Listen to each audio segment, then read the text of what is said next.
Boa noite a todos. Estamos aqui mais uma vez reunidos para esse nosso encontro diário durante essa quarentena do Covid-19. Nesses momentos em que dedicamos a estudo, meditação, relaxamento e oração. É muito bom estar reunido aqui com vocês nesses momentos. Espero que esteja sendo positivo a todos que têm assistido. Hoje é um dia especial dentro do calendário cristão. Hoje é a chamada Quinta-feira Santa,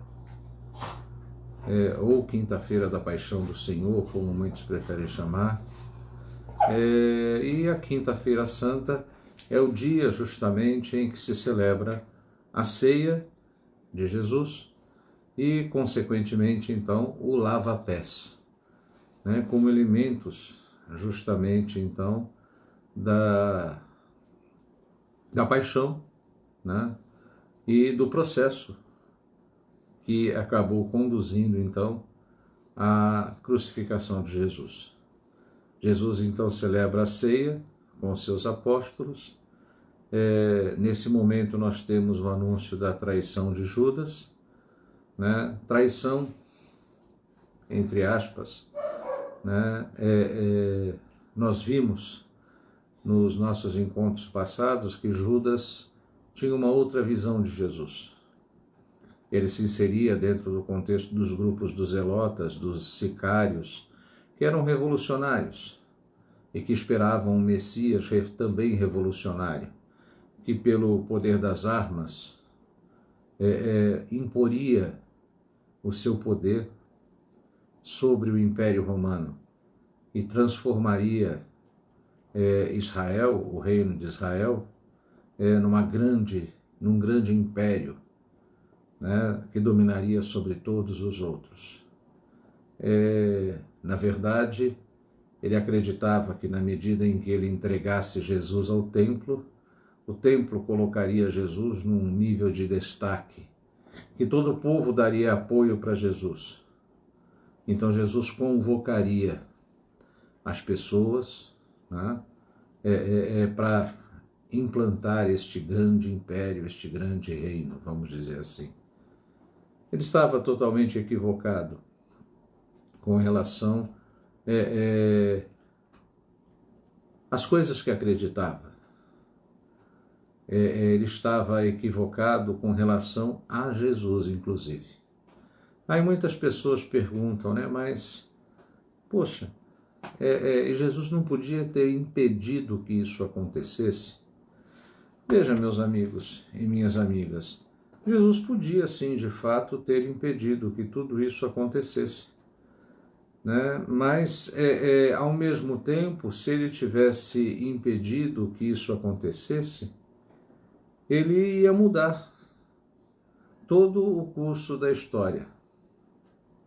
Porque possivelmente os homens que já não compreendem muito bem, compreenderiam menos ainda a sua mensagem, que é uma mensagem de doação, de dar a vida, de dar paz, de dar amor para as pessoas.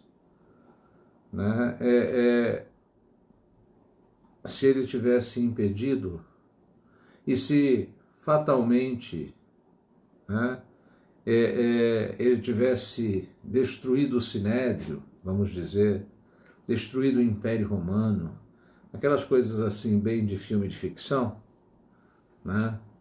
assim, ergue a mão e destrói todas as coisas, ninguém aprenderia nada. Veja, o Império Romano ia querer se apoderar de Jesus. Porque já imaginou como seria bom, tranquilo, ter um Jesus que cura todo mundo? Já imaginou como seria bom ter um Jesus que sacia a fome de todo mundo?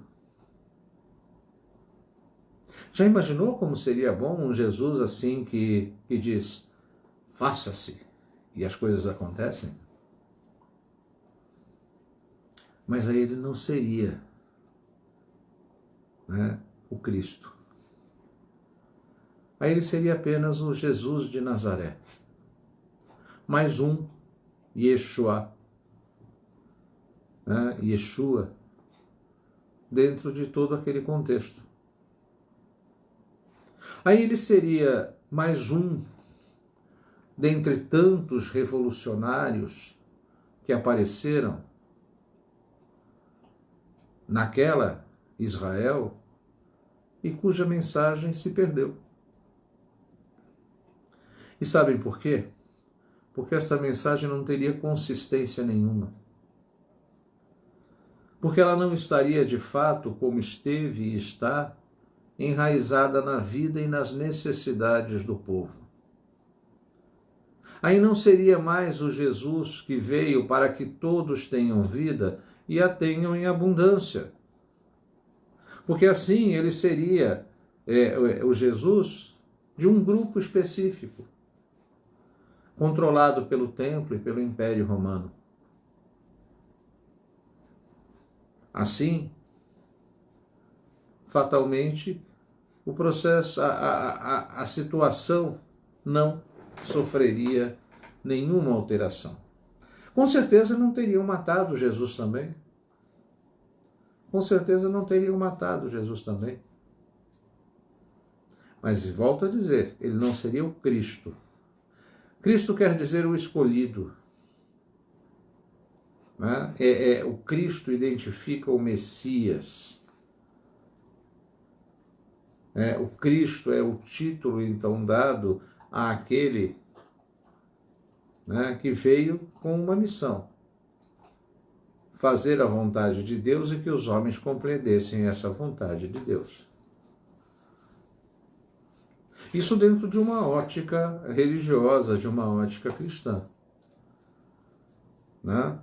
Agora, isso também dentro de um processo histórico, porque ele continuaria não sendo, não se encaixando na condição, né, na definição de Cristo, de Messias,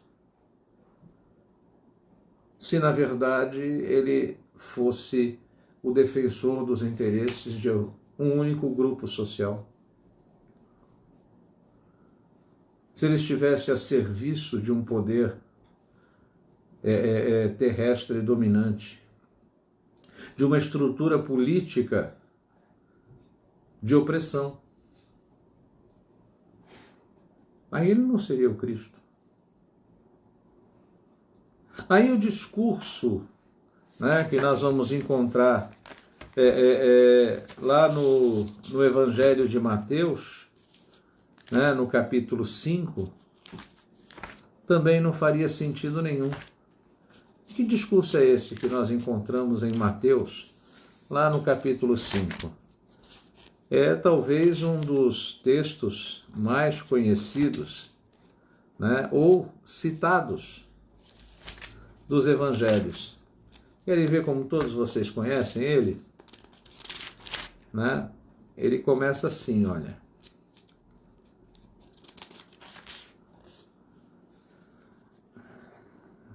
Bem-aventurados os pobres no espírito, porque deles é o reino dos céus. Bem-aventurados os mansos, porque herdarão a terra. Bem-aventurados os aflitos, porque serão consolados. Bem-aventurados os que têm fome e sede de justiça, porque serão saciados. Bem-aventurados os misericordiosos, porque alcançarão a misericórdia. Bem-aventurados os puros no coração, porque verão a Deus. Bem-aventurados os que promovem a paz, porque serão chamados filhos de Deus. Bem-aventurados os que são perseguidos por causa da justiça, porque deles é o reino dos céus. Nesse caso, no caso de ter aderido ao poder político, religioso, econômico e social da época, Jesus seria a contradição de tudo isso aqui. E quando a gente diz bem-aventurados, na verdade a tradução correta para a palavra, né, é felizes. Né? Nós traduzimos como bem-aventurados, etc., mas o termo correto é felizes os pobres no espírito, porque deles é o reino dos céus. Né? Felizes os pobres no espírito.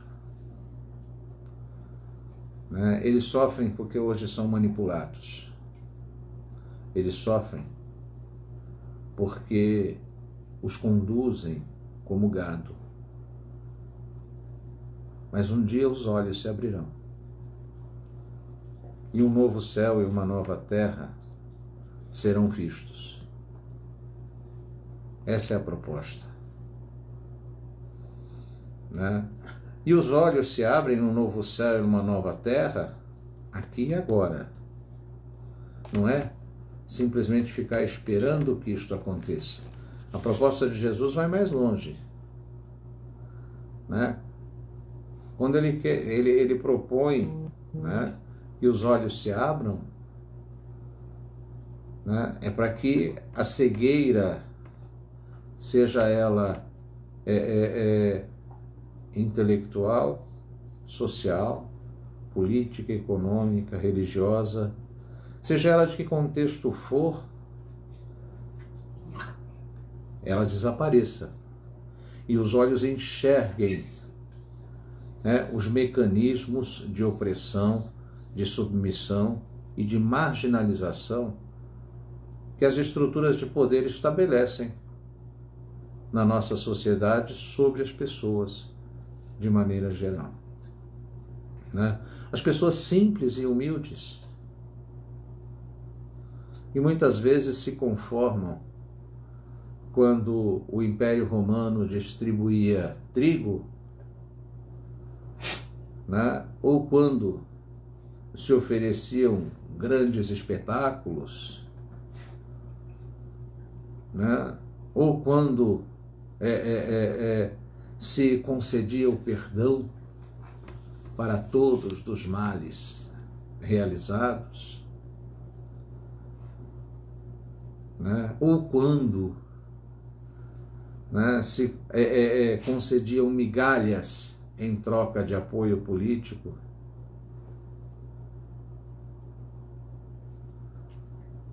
Concediam e concedem, né? Vamos falar a verdade. Né? Quantas vezes nós presenciamos ainda, né, aquelas antigas estruturas do pão e circo do Império Romano? Isso para falar só em uma situação. Pois bem, se Jesus aderisse a essas coisas, ele não seria o Cristo. E não faria sentido toda a sua pregação. E com certeza, ela teria se perdido também. Teria se perdido. Ou no máximo, ele seria mais um nome para nós estudarmos quando estudássemos a história antiga, a história dos imperadores romanos, a história das estruturas políticas do passado, né? Não passaria disso. Mas não era essa a proposta de Jesus. Ele reconhece, né? Ele reconhece as coisas que estavam acontecendo ao seu redor. Jesus identifica, sem sombra de dúvidas, que ele ia sofrer perseguições. Tanto que ele vai dizer aos apóstolos: é necessário que o Filho do Homem sofra e morra para que os homens compreendam, Pedro vai dizer para ele, não, Senhor, o Senhor não pode falar assim, etc., tudo mais. E ele vai dizer para Pedro, Pedro, cala a sua boca, né? Em outras palavras, é claro, né? Mas ele vai dizer, fica quieto, Pedro, porque não é o Espírito Santo que te revela essas coisas. Pedro fala na ânsia de quem ama o Mestre. Mas Jesus observava os movimentos da sociedade. Os fariseus estavam constantemente desafiando Jesus. Perguntam para ele se devem pagar o tributo a César.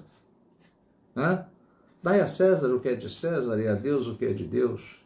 Ao invés de vocês ficarem me perguntando essas coisas, no fundo era isso que Jesus estava dizendo, ao invés de vocês ficarem me perguntando essas coisas, por que vocês não mudam a vida de vocês?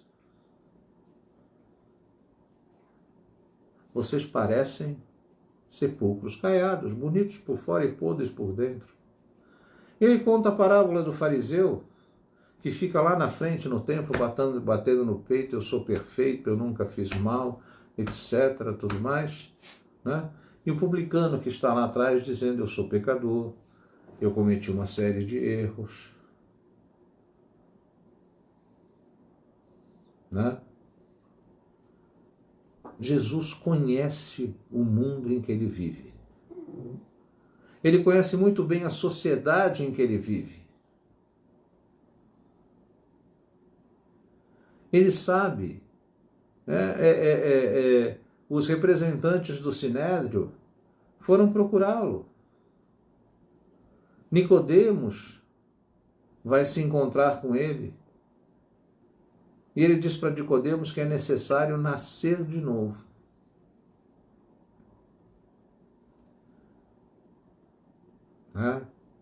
Nascer de novo, principalmente no sentido, né, de passar por uma transformação. É necessário nascer de novo. É necessário ser homem e mulher novo. Jesus está o tempo todo alertando. Olha, vigiai e orai. Ele está querendo dizer o quê? Fiquem atentos. Observem o movimento da sociedade.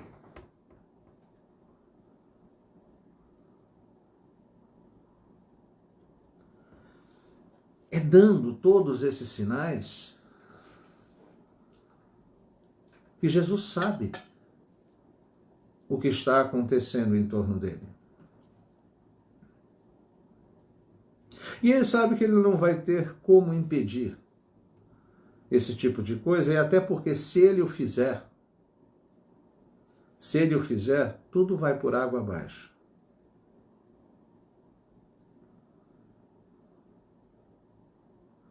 E aí está o sentido do que ele mesmo propõe: dar a vida pelo próximo, se necessário for.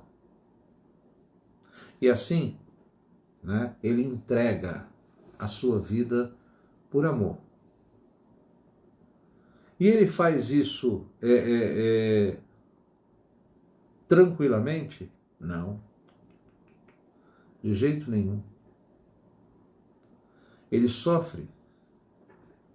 Porque, é claro, existe o humano que fala muito mais forte, que fala muito mais alto. Né? Qual o homem ou a mulher que, defendendo a sua causa, são presos por um poder político, por um poder opressor, por um poder religioso, mas continuam defendendo a sua causa, continuam defendendo as suas ideias, sofrem sem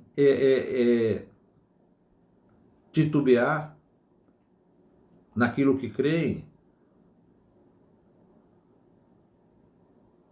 e entregam a vida também.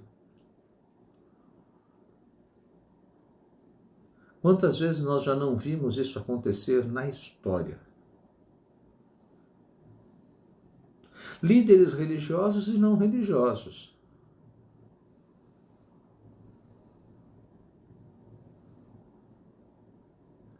Né? Religiosos, políticos, sociais.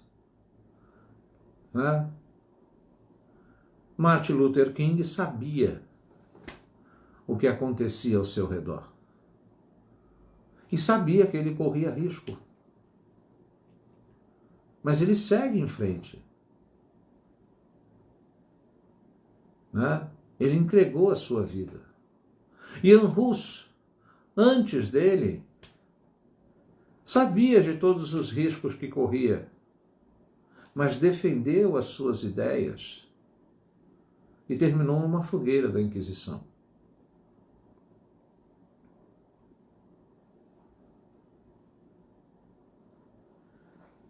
No passado recente do nosso país,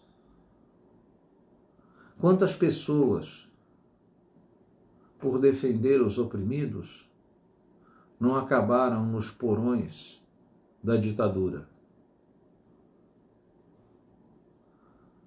Quantas pessoas, inclusive, não sofreram, né, todos esses horrores ao ponto de se colocarem na condição, numa condição patológica, né, com fortes distúrbios, né, de personalidade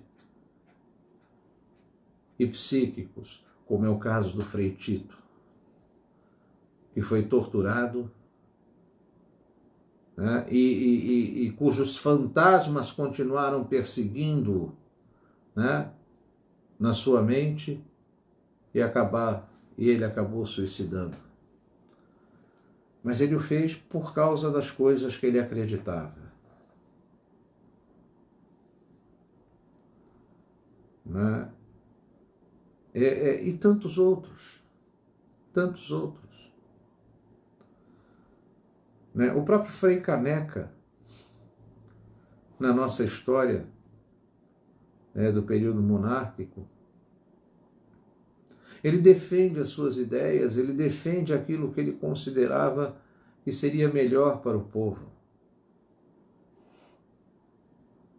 E acabou sendo levado à morte por causa disso. Veja, agora todos eles, com certeza, por serem humanos, sofreram também.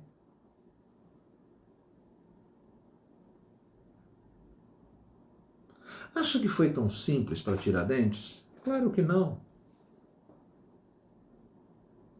Todos eles sofreram. Mas entregaram a vida por algo que acreditavam. Quando Jesus entrega a vida dele, ele entrega por uma causa muito maior. Para que as pessoas pudessem compreender a sua mensagem. Para que as pessoas pudessem compreender que enquanto os homens fossem mesquinhos, enquanto os homens não soubessem partilhar, enquanto eles não respeitassem e amassem o seu próximo, eles não conheceriam a Deus. Porque quem não ama o seu irmão não conhece a Deus. Deus é amor. E, consequentemente a isso, os pobres sempre existirão. Porque o egoísmo, porque a falta de senso de partilha, porque a existência de políticos que favorecem grupos específicos, a existência de pessoas que ascendem ao poder para fazer a vontade de grupos poderosos, continua fazendo com que as pessoas passem fome e sofram. Continua fazendo com que a miséria exista e se espalhe no seio da sociedade. Continua fazendo com que os nossos mares, os nossos rios sejam destruídos, que a nossa atmosfera seja envenenada, que os ecossistemas sejam destruídos e os nossos animais morram, que os seres humanos sejam tratados como párias, vivendo do lixo e do que sobra da mesa dos poderosos. E é por isso que Jesus conta a parábola do pobre Lázaro. Veja, lá no tempo de Jesus ele fala de um pobre na porta dos ricos, ou do rico, que não podia nem comer as migalhas de pão que caíam da mesa do rico, né? Ou a comida que ele dava para os cães. Não é diferente do que nós vemos hoje. E daí quando Jesus diz os pobres sempre existirão, existirão porque antes de mais nada existe tudo isso. Coisas que nós vimos quando estávamos estudando o mal-estar da civilização, a questão do possuir, do poder e do prazer.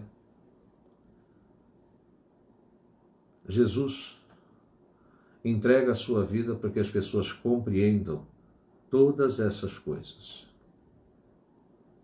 né? E assim, então, é que justamente vai se dar, né, todo o processo que vai conduzir Jesus, então, até a cruz. Né? Os chefes dos sacerdotes e os anciãos, né, persuadiram as multidões a soltar Barrabás. Né? Pilatos lavou as mãos, né? E para ele era muito cômodo, nós vimos isso ontem. Ele não se dispunha nem com o templo e nem com Tibério. Né? E entregava Jesus à morte. Jesus vai ser flagelado, né? Coroado de espinhos. Né? Veja, Pilatos apresenta Jesus flagelado e coroado de espinhos às pessoas e diz: esse homo quer dizer, eis o homem. Veja, no fundo, existe até uma zombaria. Né? É como se Pilatos dissesse, ao dizer esse homo, ele está dizendo assim: é isso o vosso rei? É esse homem que vocês estão dizendo que se diz rei? Façam o que vocês quiserem com ele. Na verdade, ele não é perigo para mim nem para vocês, mas esse é o real significado também do lavar as mãos para Pilatos. Ficar bem com todos.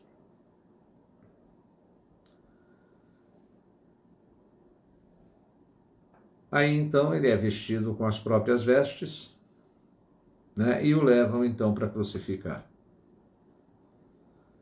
Né, saindo, né, no caminho da cruz, nós vamos ter que Marcos, no capítulo 15, né, versículos 21 a 32, né, mas também nós vamos encontrar em Mateus 27, 34 a 38, em Lucas 23, 33 a 34, em João 19, 18 a 24, né,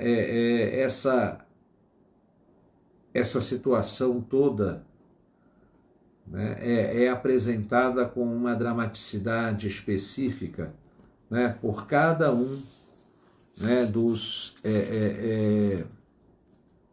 evangelistas, vamos dizer assim.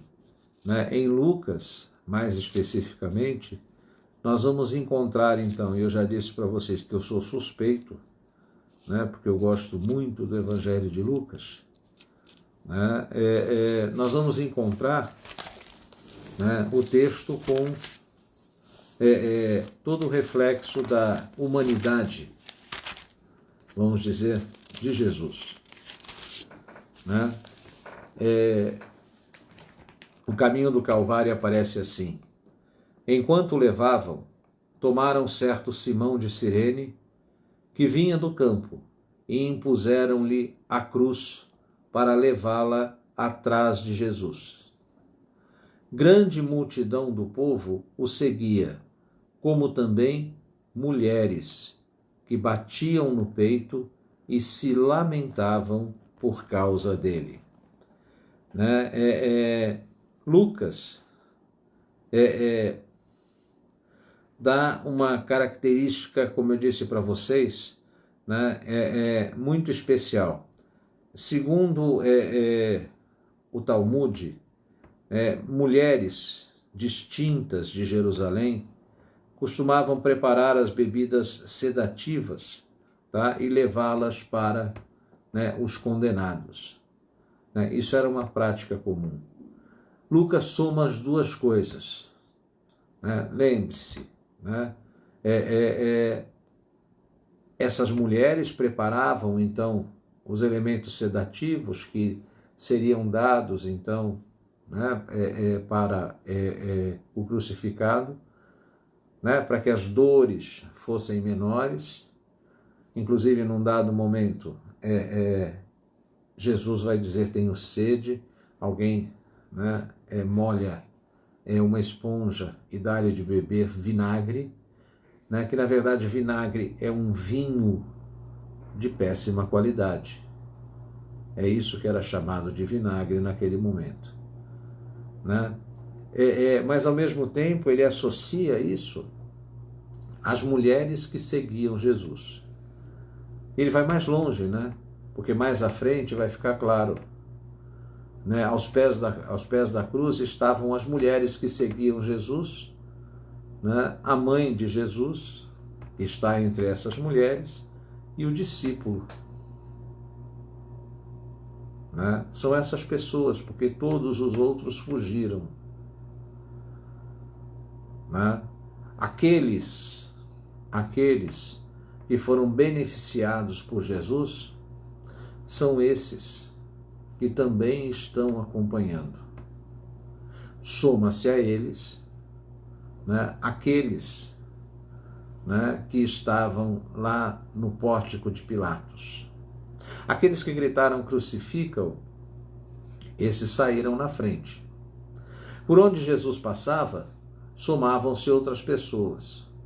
E quem são essas pessoas? Essas pessoas são as pessoas que Jesus curou, que Jesus alimentou.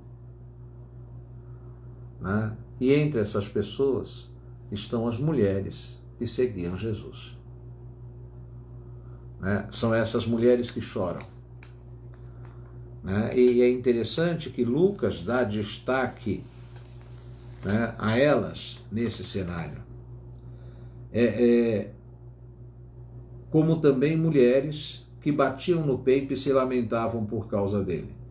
Jesus, porém, voltou-se para elas e disse: filhas de Jerusalém, não choreis por mim, chorai antes por vós mesmas e por vossos filhos. Porque o que fizeram a mim, o que fazem a mim, farão também com eles. E farão com todos os outros que seguirem esta palavra, que seguirem este exemplo e que forem sinal de contradição. Né? Aí que eu disse, que eu comentava, né? Que se Jesus voltasse hoje, ele seria crucificado ao vivo, em cores, né? Transmitido via satélite pela internet para o mundo inteiro. Né? Porque é disso que Jesus está falando. Ele se refere justamente ao fato de que, né, as estruturas injustas, as formas de dominação, de marginalização e de opressão continuavam presentes. Chore por aqueles que ainda vão morrer em função de tudo isso, até que haja uma transformação na vida das pessoas. Pois eis que virão dias em que se dirá: felizes as estéreis, as entranhas que não conheceram, que não conceberam, e os seios que não amamentaram. Então começarão a dizer às montanhas: caí sobre nós, e às colunas: cobri-nos. Porque se fazem assim com o lenho verde, o que acontecerá com o seco? Veja, se é queimado o lenho verde, né, que não deveria ser queimado, essa é a alusão ao suplício de Jesus, né, o que não farão então com o lenho seco? O lenho verde, na verdade, e esse texto todo, né, é uma referência justamente ao profeta Oséias. O profeta Oséias, lá no capítulo 9, versículo 14. Né? E ainda essa questão do lenho verde vai aparecer em Ezequiel 21, 3 e 8, né? E também em 23, 31, e depois vai aparecer ainda em Isaías 53, 12. Né? Ou seja, se fazem tudo isso, né? Com a palavra que brota, né?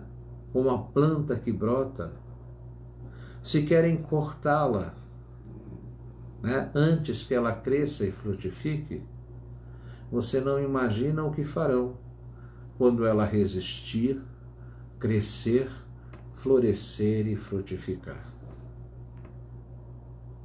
Jesus faz uma previsão do que ainda estava por vir. Do que ainda estava por vir. E de quantos ainda morreriam e continuariam morrendo, né, por essa incapacidade das pessoas de compreenderem esta mensagem de amor. Esse é o que da questão. Né? Eram conduzidos também 2 malfeitores para serem crucificados com ele. Chegando ao lugar chamado Caveira, lá o crucificaram, bem como os malfeitores, um à direita e outro à esquerda. Jesus dizia: Pai, perdoa-lhes, não sabem o que fazem. Depois, repartindo suas vestes, sorteavam-nas. Existem algumas referências, alguns estudos, que questionam se Jesus disse de fato essas palavras, né?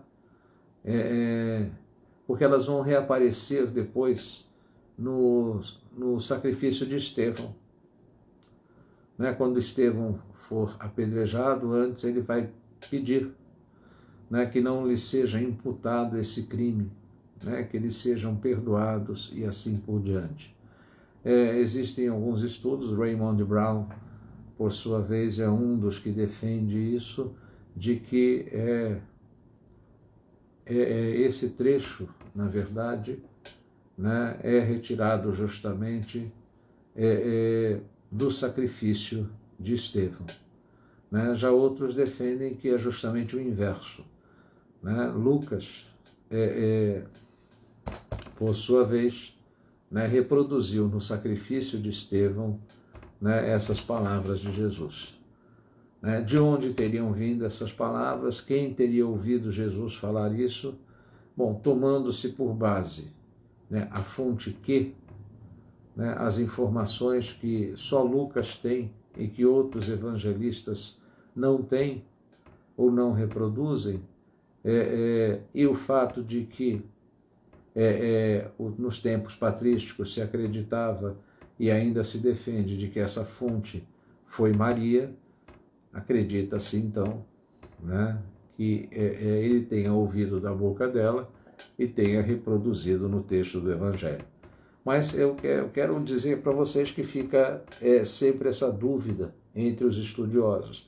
Agora, isso também não modifica nada.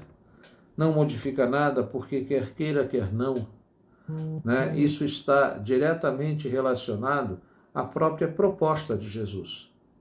Quando lhe perguntam quantas vezes perdoar, né, se 7 vezes, ele diz que não 7, mas 70 vezes 7. Né? 70 vezes 7 são 490. Perdoar 490 vezes durante a vida, eu acho que é quase um número muito grande, né? Vamos dizer assim. E Jesus quer justamente dizer isso, perdoar sempre. Perdoar representa sacudir a poeira das sandálias muitas vezes e seguir em frente. Né? Se as pessoas não querem entender, eu não vou ficar discutindo, não vou fazer uma guerra por causa disso. Não vou me prejudicar emocionalmente por causa disso. Não vou prejudicar a minha vida por causa disso. Eu sigo em frente. O caminho é longo e há muita coisa para ser feita. Há muito trabalho. E há muitas coisas que merecem ser trabalhadas. Cada um no seu caminho. Cada um no seu caminho.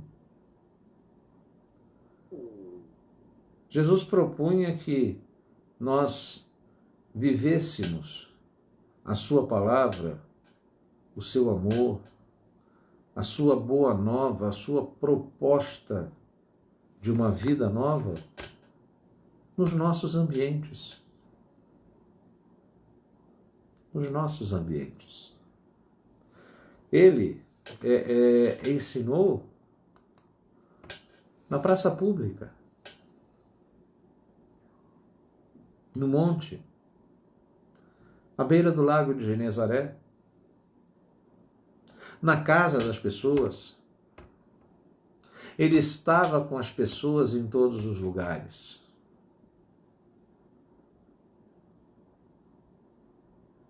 Então, ser cristão, evangelizar, viver esta mensagem, não dentro dos templos, mas onde quer que estejamos, em cada um dos nossos ambientes, seja o ambiente profissional, seja o ambiente familiar, seja na rua, no mercado, no banco, onde eu estiver.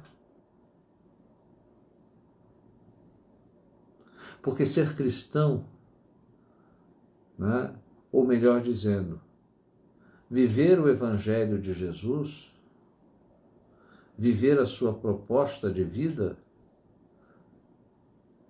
é um modo de vida.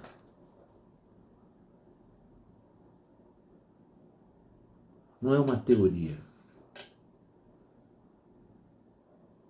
É um comportamento diferenciado. E é isso que faz esta pessoa distinta das outras. E isso depende de uma opção fundamental,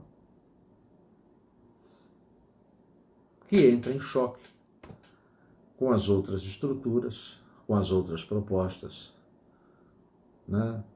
Com as formas de poder que se encontram pelo caminho. E é bastante interessante que ao chegar no monte, ele é crucificado com 2 malfeitores. Já perceberam que mesmo nesse momento, né, Jesus não está dentro de nenhum templo nem nada. Ele está no meio do povo, até no momento final. E é com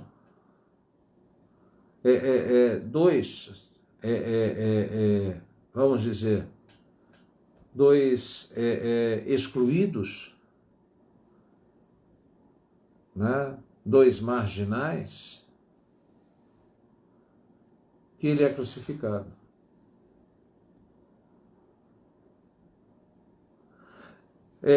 Condenado pelo crime de lesa majestade e crucificado junto com 2 ladrões.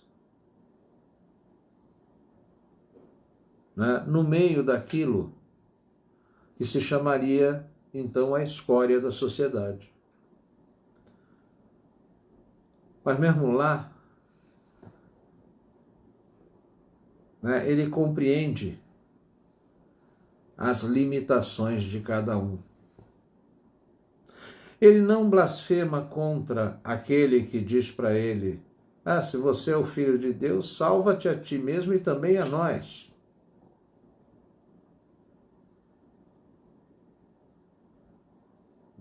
E também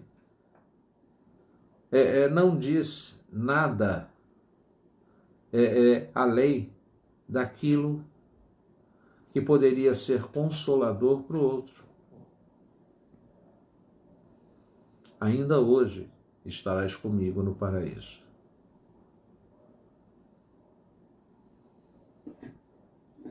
E com isso ele responde ao outro também: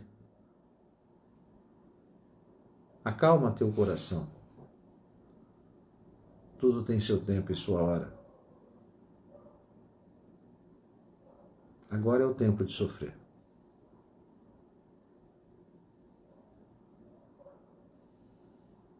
E sofremos porque estamos condenados.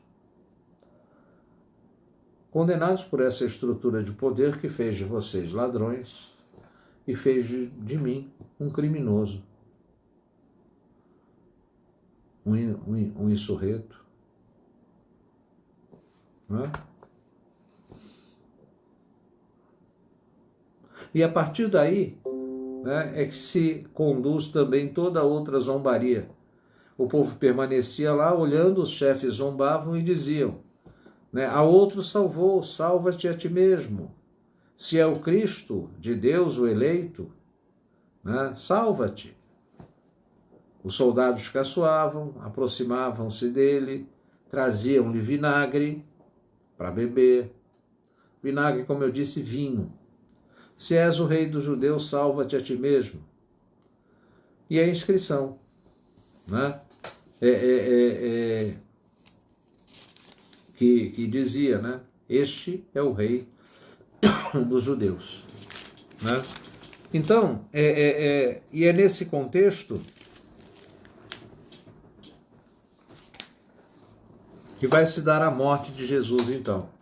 Já mais ou menos hora sexta, né? Veja, essas horas, por sua vez, elas são bem divididas, né? Nós temos hora terça, hora sexta, hora nona, né?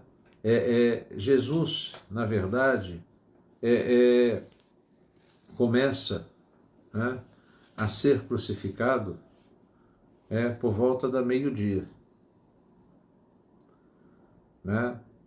Na hora sexta, por volta de 15 horas, ele morre. Né? Aliás, desculpem, pessoal, tá? Já pela manhã, por volta das 9 horas, né?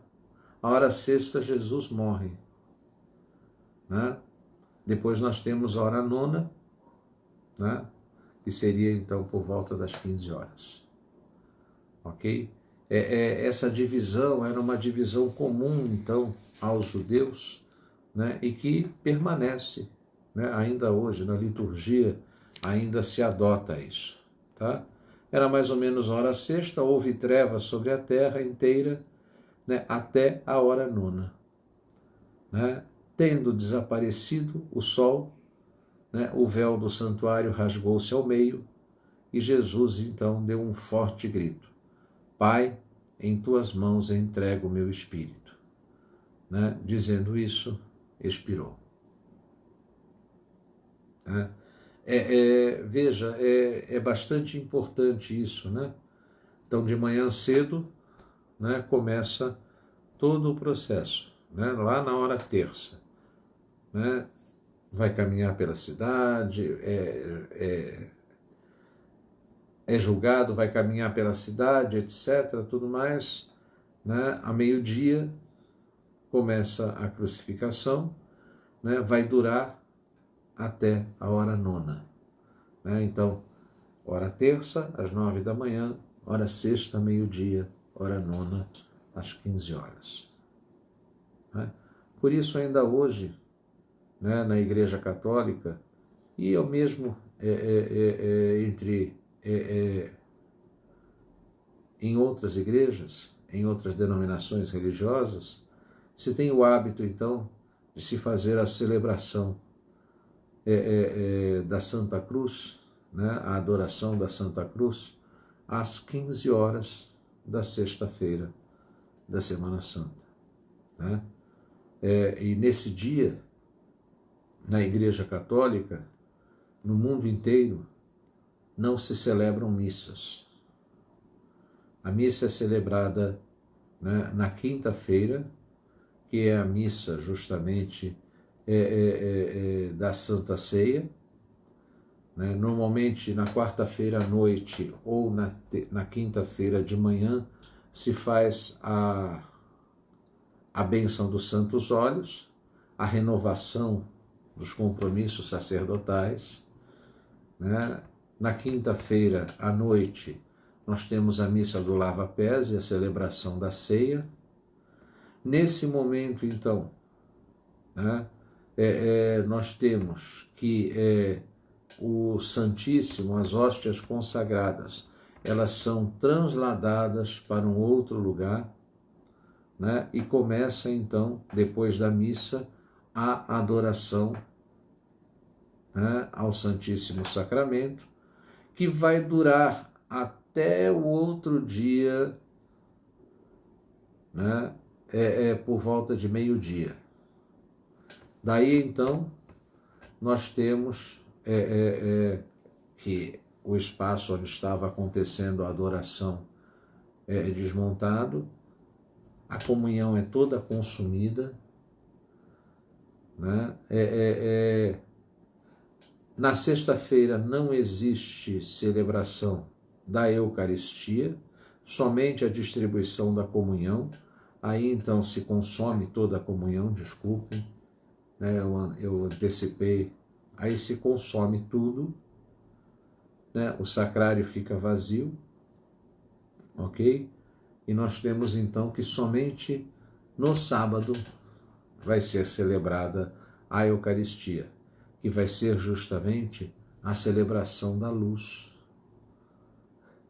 né? Quando nós temos então aquilo que se chama sábado de Aleluia, né? Mas que é o sábado santo, onde então é celebrada toda uma vigília pascal com leituras da Bíblia, etc. O sacerdote acende o fogo novo, o círio pascal, entra na igreja então com o círio, né, cantando Eis a luz de Cristo, e as pessoas respondem demos graças a Deus, né, e daí então se procede toda a celebração da vigília pascal. Né? Nesse dia então nós temos como parte da vigília pascal, é claro, a celebração eucarística, a distribuição da comunhão. Né? Por quê? Porque aí está o centro, né, de toda a vida cristã, né, que é justamente a Páscoa de Jesus. ok? Então, esse momento aqui diz respeito justamente, né, a isso. Né? E ao dizer, em tuas mãos entrego o meu espírito, nós encontramos um Jesus, né, que se entrega, de fato, totalmente nas mãos do Pai. Né? Nas tuas mãos entrego o meu espírito, reporta a própria oração que Jesus ensinou. Seja feita a tua vontade, assim na terra como no céu. Né? Se reporta a oração que ele ensinou, Pai Nosso. Veja, Jesus não chama meu Pai, ele chama Pai Nosso, Pai de todas as pessoas, de todos os seres humanos. Né? E São Francisco entende que esse Pai Nosso é muito mais amplo. É o Pai de toda a criação, de todas as coisas. Né? E por isso ele vai se fazer irmão de todas as criaturas. Nesse momento, Francisco, inclusive, tinha um amor muito grande por essa celebração, né? Porque ele sentia, né, nessa celebração toda a entrega de Jesus. E ele se identifica com Jesus, entregando-se também às pessoas. E é isso que vai fazer com que Freud vai identificá-lo como a única pessoa, né, que conseguiu chegar a essa condição, né, de amar, né, sem querer ser amado. Ele se identificou tanto com Jesus que recebeu os estigmas. Né? Mas é muito mais do que isso. Ele também vê um Jesus que, ao chamar Pai Nosso, compreende esse Pai, né, como Pai de toda a criação. Né? Bom, o centurião, vendo o que acontecera, glorificava a Deus, dizendo, realmente este homem era justo. E toda a multidão que havia acorrido para o espetáculo, é interessante, né, o termo que Lucas usa, espetáculo. Né? E espetáculo no sentido de um circo de horrores mesmo, de um circo de horrores. Um circo de horrores como tantos outros que eram vistos nas arenas romanas, né? Um circo de horrores tão horrível quanto as cruzes pelas estradas, né? Que serviram justamente para todo o grupo de escravos que foi crucificado junto com Espartacos e outros, em outras situações também. Um circo de horrores muito típico daquele momento histórico e que o próprio Lucas não conseguia compreender. Né? Vendo o que havia acontecido, voltou batendo no peito. Né? Todos os seus amigos, bem como as mulheres que o haviam acompanhado desde a Galileia, permaneciam à distância, observando essas coisas. Né? Então, aí é que está. Como eu disse para vocês, Lucas é historiador. Né? E ele faz um relato das coisas que ele ouviu, dos depoimentos que ele ouviu. As pessoas estavam lá, todas observando à distância. E são essas pessoas a quem Lucas depois vai se referir ao dizer que estavam no cenáculo com medo dos judeus. Né?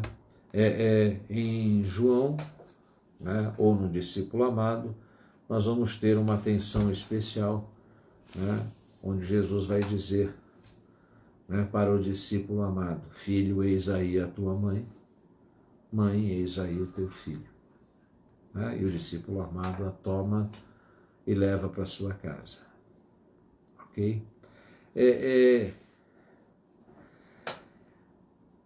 o que eu havia colocado para vocês anteriormente, quer dizer, tudo isso acontece para que ele seja o Cristo.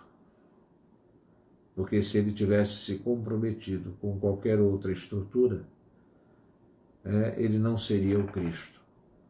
Mesmo que lhe tivessem dado esse nome, né, ou algo parecido. Né, seria apenas uma corruptela do nome, né, um engodo, né, desse significado. Como muitas vezes acontece ainda em nossos dias. Pois bem, né, nós estamos então entrando no contexto de toda essa celebração. Vamos passar para a segunda parte do nosso encontro, né, que é justamente o nosso relaxamento, né, e depois então para o nosso momento final. Né?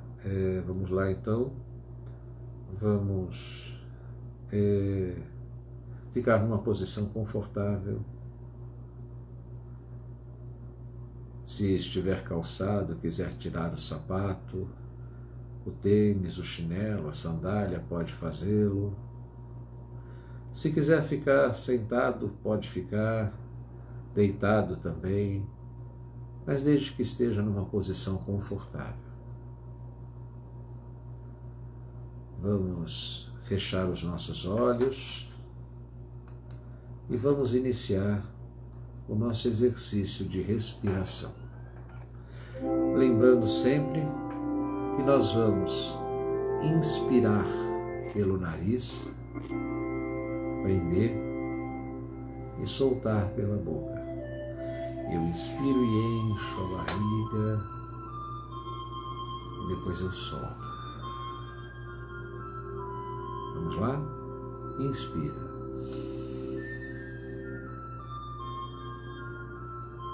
Expira.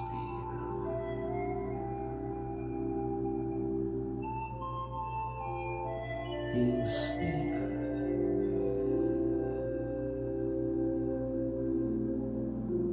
Expira.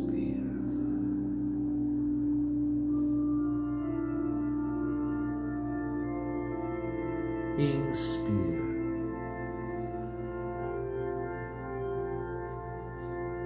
Expira.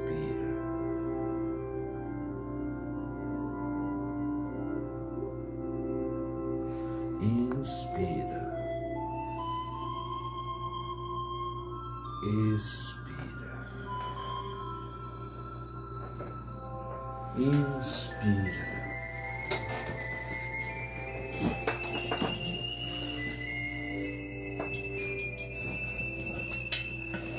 Expira. Mais uma vez, inspira, expira.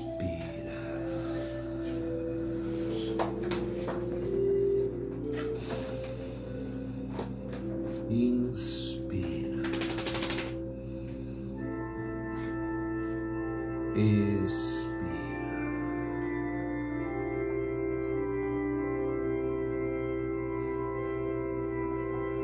Agora, vamos imaginar um gramado. Visualize um gramado verde, um tapete verde fofinho,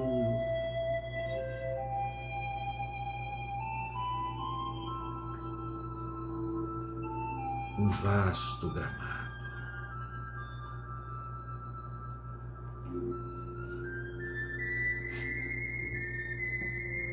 Coloque os seus pés nesse gramado.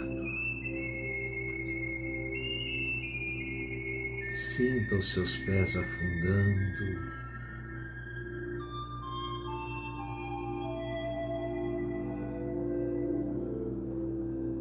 Sinta o cheiro de mato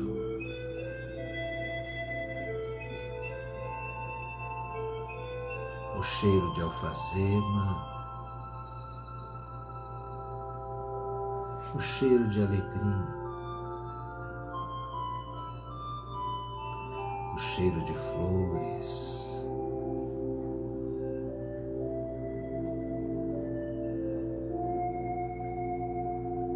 o gramado suavemente molhado pelo orvalho.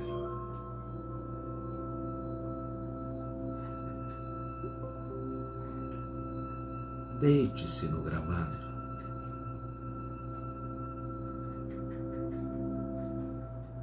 Pode se deitar. Sinta a grama fofa envolvendo você.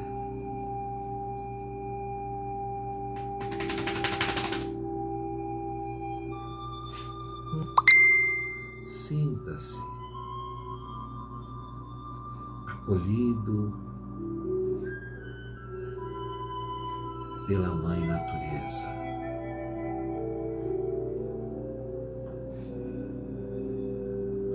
Sinta o frescor desse orvalho no teu corpo.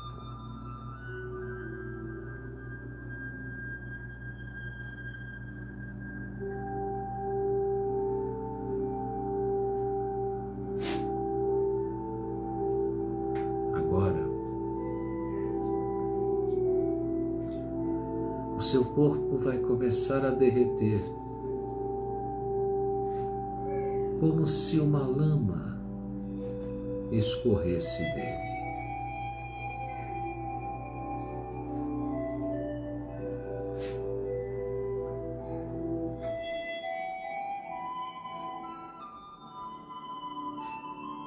A lama vai escorrendo pelos seus pés, pelas suas pernas, e vai sendo absorvida pela terra.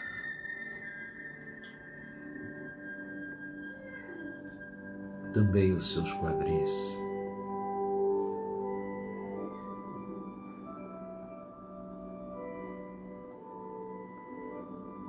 a sua pelvis, os quadris, as costas, o plexo solar, o tronco, tudo escorrendo,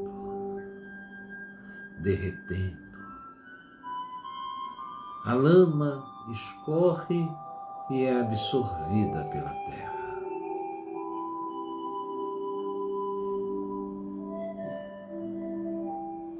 Agora os seus braços, os seus ombros, as suas mãos. A lama vai escorrendo, derretendo e sendo absorvida pela terra.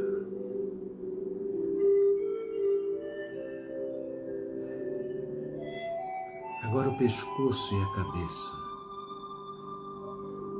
Essa lama vai escorrendo, escorrendo e sendo absorvida pela terra.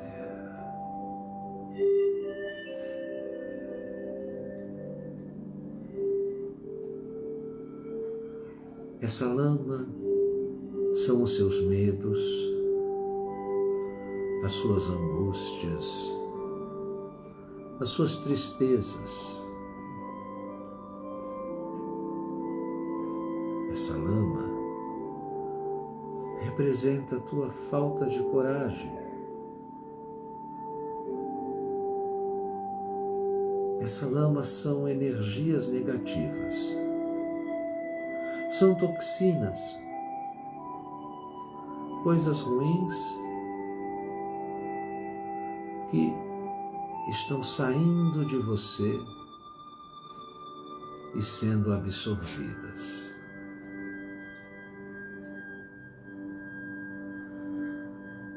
Agora uma chuva bem suave e luminosa, perfumada, vem do céu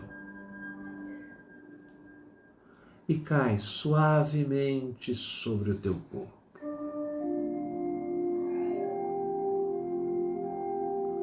e vai lavando todo o teu corpo.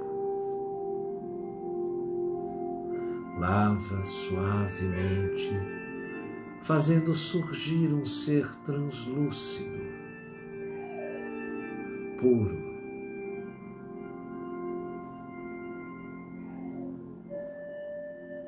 Um ser puro, cheio de paz. Sinta a pureza que te envolve, juntamente com o perfume das flores, da alfazema,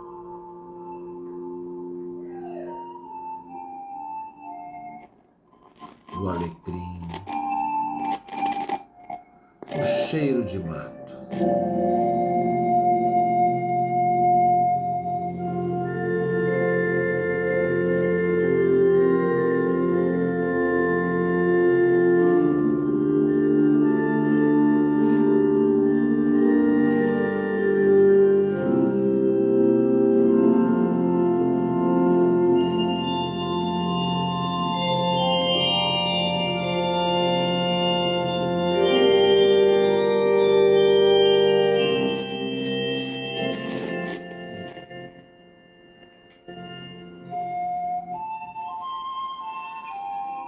Agora visualize um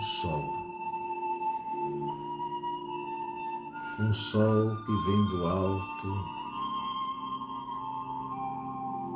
e derrama sobre você os seus raios.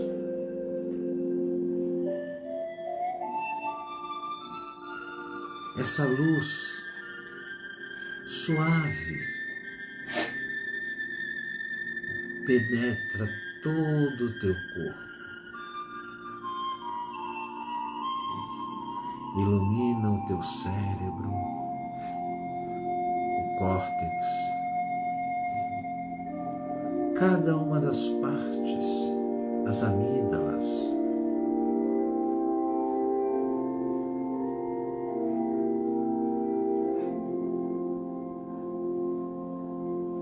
a luz ilumina os teus olhos, os teus ouvidos, o teu nariz, a tua boca.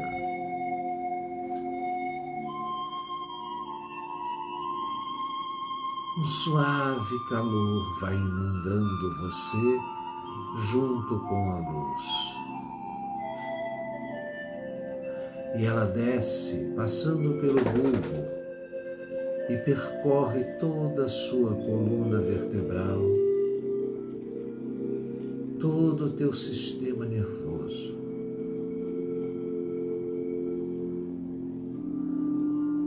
Ela desce pela garganta, laringe, faringe, e vai iluminando tudo, aquecendo. Ilumina os teus pulmões, o teu coração. Ilumina a tua circulação sanguínea.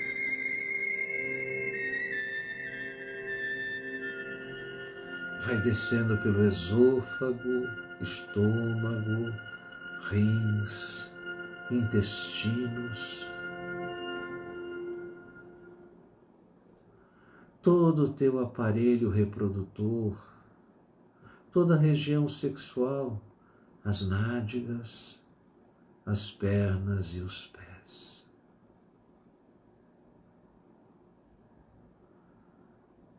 Você está iluminado e um suave calor inunda todo o teu corpo.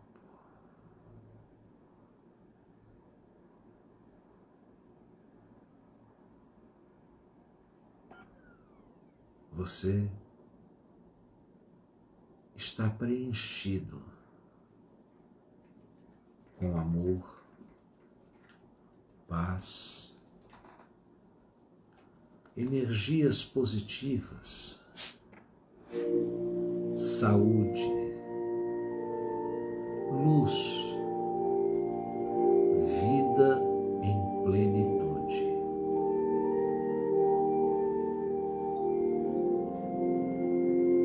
Soma-se agora uma brisa suave novamente,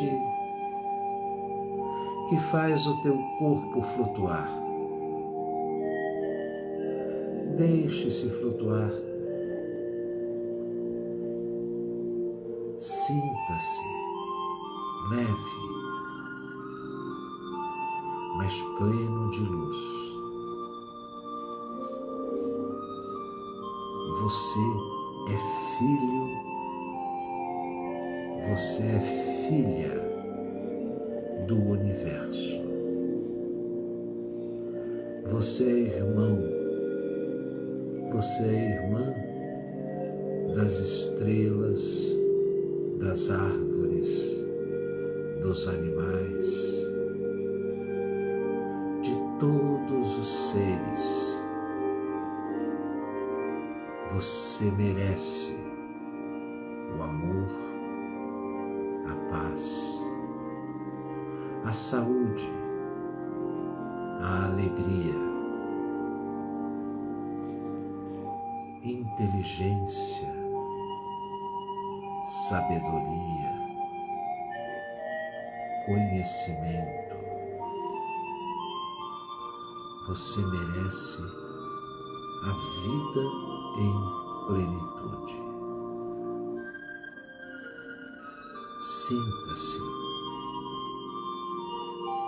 sinta-se pleno, plena de todo este amor, de toda esta luz.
Vamos agora começar a voltar.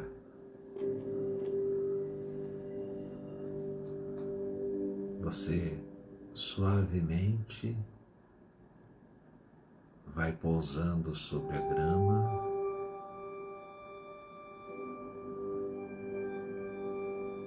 sentindo mais uma vez este tapete de grama que te envolve, todo o perfume de flores, de alfazema, de alecrim, de mato.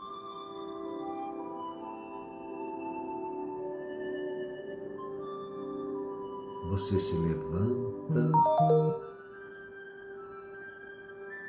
e vamos retornar ao nosso lugar de origem, onde estávamos quando começamos este trabalho.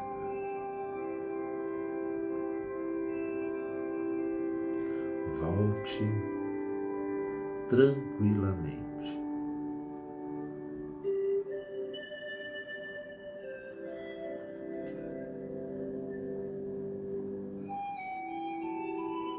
Agora, movimente lentamente os dedos dos pés, os pés, agora as pernas, a pelvis, nádegas, quadris. Movimente o plexo solar, todo o tronco, os ombros, os braços, as mãos, suavemente, tranquilamente. Agora o pescoço e a cabeça, devagar, suavemente.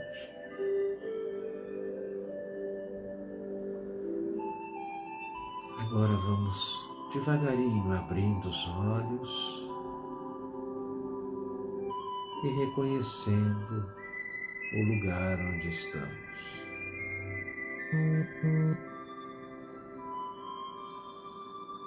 E vamos respirar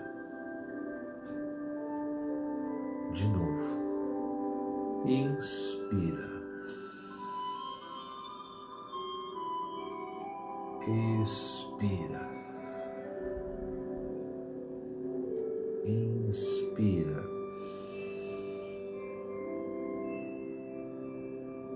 Expira. Inspira. Expira.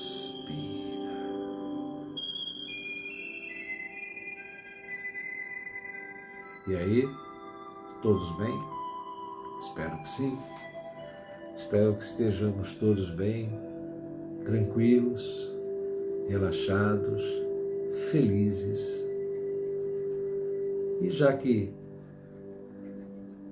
recebemos que estamos positivados, energizados, vamos doar um pouco de nós agora. Esse é aquele nosso momento de oração. É um momento em que você pode colocar todas as suas intenções. Se você quiser, pode mentalizar as pessoas e situações por quem você deseja rezar.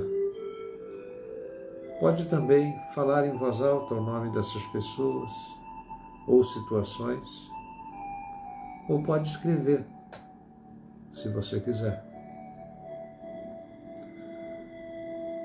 Nós mais uma vez vamos rezar por todos os profissionais de saúde que estão envolvidos nesse combate à Covid-19 e em muitas outras atividades, em muitos outros momentos, em muitos outros lugares.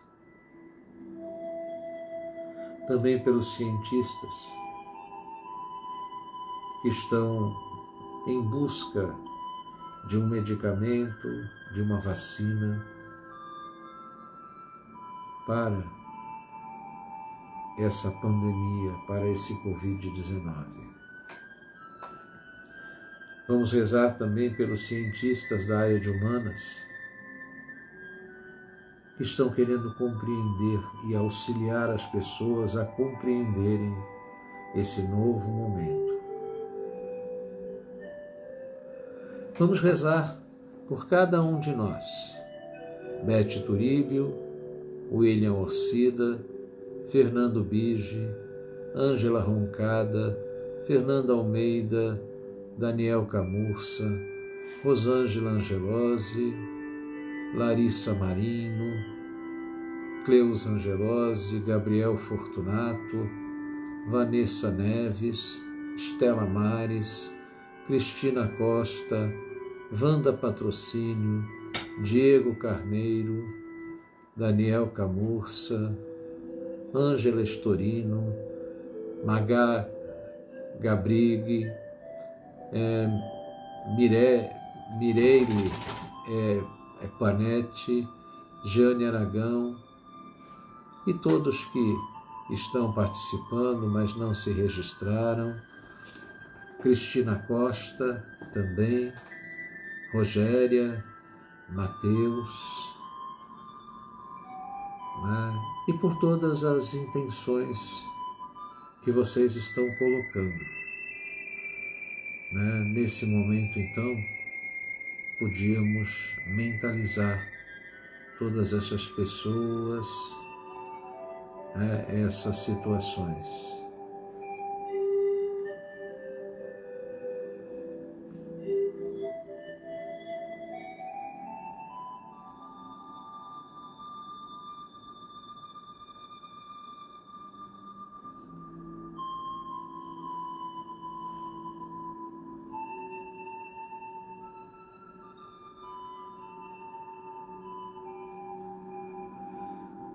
Vamos rezar também pelos que sofrem nas ruas, que já perderam até a identidade, que não têm o que comer, que não têm acesso à medicina. Por aqueles que sofrem nas favelas, nas comunidades. Por aqueles que têm fome e sede de justiça, mas foram marginalizados e esquecidos por todas as estruturas de poder. Por aqueles que estão submetidos a poderes bandidos, tentando sobreviver. Vamos pedir pelas pessoas do mundo inteiro, por aqueles que estão sendo sepultados como vítimas justamente desse coronavírus e pelos familiares deles, que muitas vezes não têm tempo sequer de dar um adeus aos seus amados familiares. Vamos pedir a Deus que isso tudo seja superado e que a humanidade que nascer a partir de então, desta quarentena, de fato seja melhor, mais transformada para uma vida nova. Que de fato renasça para a luz e diante da luz, para que as trevas sejam dissipadas e o sol da vida penetre todas as mentes e todos os corações. Pai nosso, que estais no céu, santificado seja o vosso nome. Venha a nós o vosso reino. Seja feita a vossa vontade, assim na terra como no céu. O pão nosso de cada dia nos dai hoje. Perdoai as nossas ofensas, assim como nós perdoamos a quem nos tem ofendido. E não nos deixe cair em tentação, mas livra-nos do mal, porque teus são a honra, o reino, o poder e a glória pelos séculos sem fim. Amém.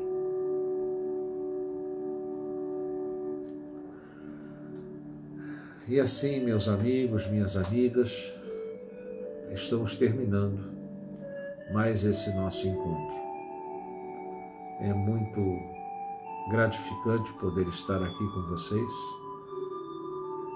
Eu espero que esteja colaborando com cada um de vocês, né? Porque eu fico muito feliz de poder estar aqui. Amanhã, 18 horas, estaremos aqui mais uma vez para esse nosso encontro.